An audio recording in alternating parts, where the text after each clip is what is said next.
Hello viewers, আজকে বাবলির day 7। হ্যাঁ, আমি ছোলার কিশমিশ ভিজিয়ে এখন যাব হাঁটতে। সঞ্জিতা দিয়া সুইটি আমার জন্য অপেক্ষা করছে। বেরিয়েই দেখা হলো আমাদের মঙ্কা পিসি, সরি মানে দেবজিদের সাথে। তারপর আমরা হাঁটি পায়ে আমাদের হাঁটা শুরু করলাম।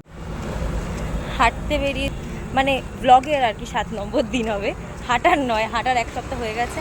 এটা দেওয়া যাবে না, সেটা আলাদা ব্যাপার। হাঁটতে আমাদেরকে বলা হলো যে শ্রীলেদার্সে নাকি কালকে ওপেনিং রানাঘাটে। যাচ্ছি, যাবো পাক্কা। তো বিকেলবেলা হাঁটতে বেরিয়ে আমরা কিন্তু যাচ্ছি, হেঁটে যাচ্ছে সঞ্চিতা দিয়ে। আমাদের সবারই গরমে হাঁটা সত্যি খুব চাপের। যাই হোক, কালকে আমরা যাচ্ছি, তোমরাও এসো, শ্রীলেদার্স ঘুরে যাও। হেঁটে চলে গেছিলাম আমি ডাক্তারের কাছে, ডাক্তার দেখিয়ে ওষুধ নিয়ে চলে এসেছিলাম বাড়ি।